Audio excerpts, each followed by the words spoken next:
E agora entrando na reta final, o último bloco aqui do programa Mulheres na Imagem da Cidade, a nossa TV Galega, lembrando sempre às quartas-feiras, das 8 às 9 horas da noite, nosso programa. E depois tem as reprises em diferentes horários, diferentes dias da semana, para estarmos juntinhos e ao mesmo tempo levando o nosso conteúdo para o maior número de telespectadores que prestigiam aqui a nossa programação. E apresentando agora também a nossa convidada, o assunto pautado para fechar o nosso Mulheres de hoje. A minha convidada, a Maria da Paz, pedagoga, psicóloga e neuropsicóloga. Maria da Paz, seja muito bem-vinda. Obrigada. O assunto em pauta, importante, novidade na nossa cidade, sancionado aqui em Blumenau, o uso do cordão de girassol, que foi criado para identificar pessoas com deficiências ocultas. É um grande marco, é um grande momento para Blumenau, né, Maria? Sim. Então, o cordão de girassol, ele veio para fazer a diferença, né? E o ano passado eu tinha a ideia, né, de fazer um movimento dessa natureza, porque tem o cordão para o autista, e a gente percebe que tem várias campanhas que denominam várias necessidades, né? E na clínica eu percebi muitas reclamações de pacientes meus com dificuldade de se inserir no mercado em função do seu transtorno, que é o TDAH. E pensando nisso, e pensando em mim também diante das minhas dificuldades, que eu sou diagnosticada com TDAH, busquei essa possibilidade desse movimento.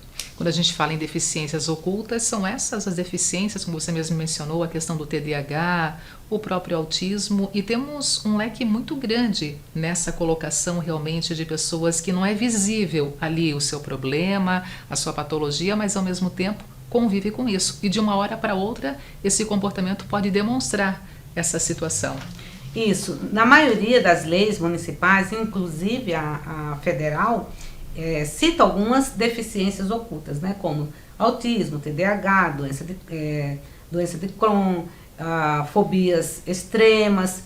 Só que pesquisando, e inclusive no site, né, da Suffer Hit Disability, tem mais de 867 tipos de deficiências ocultas diferentes. Então, assim, o que mais me impactou na lei municipal é que eles não limitaram a tipos de deficiências ocultas, e sim deixaram em aberto. Então, toda pessoa que tem um diagnóstico, se identificar de uma forma visivelmente não aparente, que tem alguma dificuldade, mas ela se sente desconfortável, ela pode ser considerada como uma pessoa com deficiência oculta. Maria, e assim, como é que foi construído esse projeto? Ele passou pela Câmara, foi aprovado na Câmara e agora já foi sancionado pelo prefeito aqui na nossa cidade. Como é que ele foi construído, como é que ele foi pensado? O que muda a partir de agora com essa lei? Então, como que tudo começou, né? Diante das dificuldades que eu estava encontrando com os meus pacientes e algumas vezes comigo também, eu pensei, né, em chamar um vereador, alguém, né, da legislação, que pudesse pensar sobre, né, e pesquisando encontrei o cordão de girassol, que já era, né, já estava em projeto de lei na Câmara Federal. E aí chamei a vereadora Silmara para ela fazer parte desse projeto, né, e entrar também como lei municipal e posteriormente estadual, quem sabe, né. E aí ela veio lá na clínica e falou, olha Maria, eu não sei se tem, mas eu vou ver no jurídico, né, e depois eu te dou uma posição. Aí ela pesquisou no jurídico e o vereador Maurício tinha dado entrada uma semana antes, né. Aí ela só vou te passar para o vereador Maurício para vocês se conversarem, né. Aí ele esteve lá na clínica, unimos as nossas forças, ele também entrou por uma causa muito particular, familiar, ele tem pessoas com deficiências ocultas, e a assessora dele também tem 2 filhos autistas. Então, tudo em prol de alguém que há uma necessidade, né, de ter essa visibilidade para que tenha essa certa proteção, né, e ter mais empatia, né.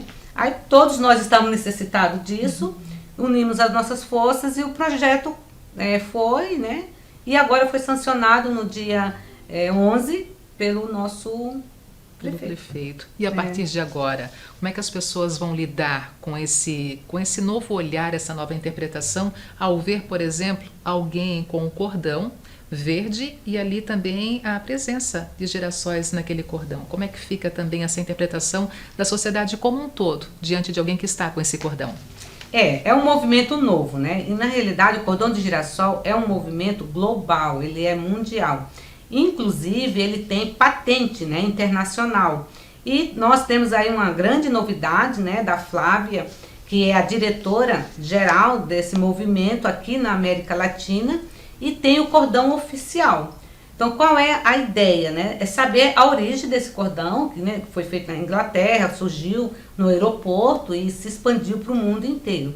A ideia é trabalhar com o poder público e o poder privado, orientando a importância, né? Mais empatia, mais consideração, mais olhar, sensibilidade para aquelas pessoas que necessitam, sim, ser acolhido de uma maneira empática. Esse é o objetivo. Tem que ter algum laudo, algum atestado que comprove ali uma deficiência oculta naquela pessoa que está usando o cordão de girassol, ou não é dessa forma? O movimento internacional, até onde eu pesquisei, não precisa de laudo, mesmo porque, em média, 867 deficiências aproximadamente é bastante gente, né?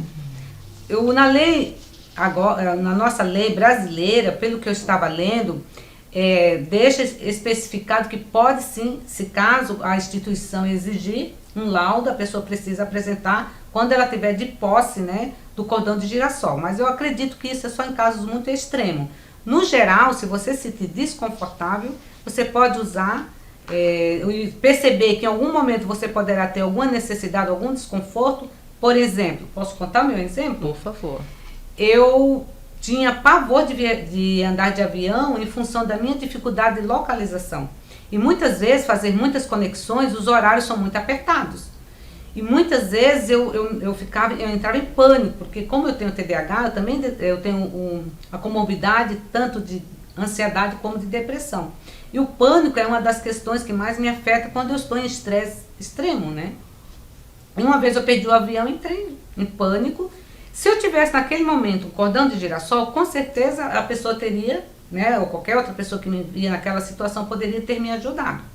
Com esse advento do cordão de girassol, as 3 viagens que eu fiz ultimamente para Bahia, fui para São Paulo fazer curso, né, a Brasília, e usei o cordão de girassol. Claro que o meu, ele é simbólico, com a logo da clínica e a logo do girassol, e as pessoas da companhia, quando me viram com o cordão, já perceberam que eu precisava de ajuda. Me conduziram sem nenhum estresse, com bastante educação, muita atenção, me conduziram ao portão de embarque. Então não precisei estar correndo, nem extremamente preocupada ou estressada, porque eu poderia perder ou não o voo. Então foi bem tranquilo, fiz várias conexões sem nenhum constrangimento e muito pelo contrário, a atenção foi toda especial.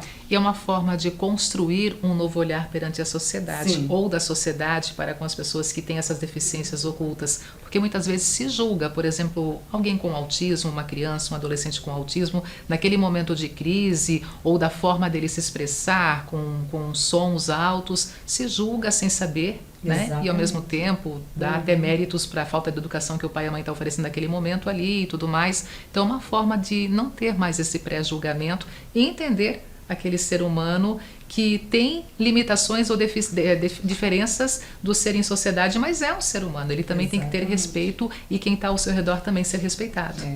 E na realidade, Denise, nosso maior objetivo é que essa conscientização que já é bem conhecida mundialmente, principalmente nos aeroportos, que seja no mercado, né? Que seja na farmácia, dentro que seja do ônibus, no salão, que seja dentro de um ônibus, que as pessoas olhem e acolham, tenham empatia por essas pessoas. Que deficiência oculta, ela não tem uma característica peculiar, mas ela pode ser manifestada através de um comportamento. Ou talvez uma pessoa que se desregule diante de um estresse extremo, né? Então, ela é muito ampla, o nosso comportamento diante de uma situação delicada. Como que você vai agir, né? Dependendo da tua situação e da tua deficiência, você vai ter uma reação. E se a pessoa está bem orientada, a comunidade como um todo, pública e privada, tem esse conhecimento, vai ajudar, né? E não vai julgar nesse sentido, né? Não vai olhar aquela criança, ou aquele adolescente, ou aquele idoso, ou aquele adulto determinado comportamento por ser uma pessoa mal educada. Não, ela tem deficiência, então vamos ser empáticos e vamos ajudar. Esse é o nosso maior desafio daqui para frente. Deixa eu entrar na tua área, temos ainda alguns minutinhos. TDAH, e nessa questão não só na fase infantil, não só na fase da adolescência, mas também, por exemplo, um diagnóstico na fase adulta. Rapidamente, quais são as características, quais são os sinais que podem sim confirmar o TDAH nessa pessoa?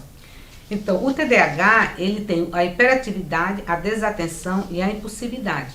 Muito tenho feito avaliação na clínica, nós somos referência em Blumenau em avaliação de TDAH, principalmente para adulto, porque muitas vezes esse assunto não era falado na infância ou na adolescência, ou até mesmo na vida adulta. Então, muitas pessoas que estão na lida, empresários, pessoas que estão trabalhando, percebem que, pelas pesquisas que fizeram, ele se encaixa dentro de algumas características. Por exemplo, o desatento, ele está totalmente alheio ao que está acontecendo, perde objetos, se perde também, tem dificuldade de localização. O hiperativo, uma das características muito comum, falar demais, interromper as pessoas, dito aquele mal educado. E na realidade, ele não tem filtro, a impulsividade e a hiperatividade é tão grande que ele não consegue se controlar diante de uma situação, né? E o impulsivo, ele toma decisões, muitas vezes precipitadas, e às vezes tem impulsividades que são positivas, tem outras que são negativas, e às vezes acaba se prejudicando e muitas vezes prejudicando outras pessoas por não ter esse autocontrole. Então, se é o seu caso, tem avaliação e tem tratamento, que é o mais importante. E agora tem também o cordão de girassol. E agora tem o cordão de girassol como uma identificação muito importante. É o que eu digo para os meus pacientes, fique sempre à vontade para usar, porque não é obrigatório, tá? É uma opção da pessoa, né? Muito individual, muito particular. Mas, quando a gente usa, a gente está dizendo para as pessoas, tem empatia com a minha deficiência oculta.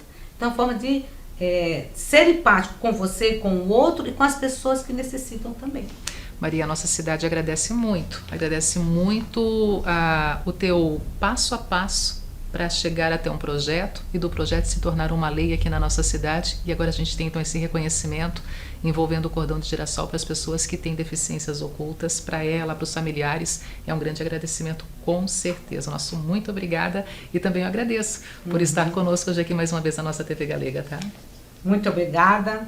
A honra é minha e o que precisar de mim estou à disposição. É isso aí, gente. Nós terminamos dessa forma o nosso programa de hoje. Como foi bom estar com você, receber também nossos convidados aqui, pautar os assuntos colocados em evidência na edição dessa semana.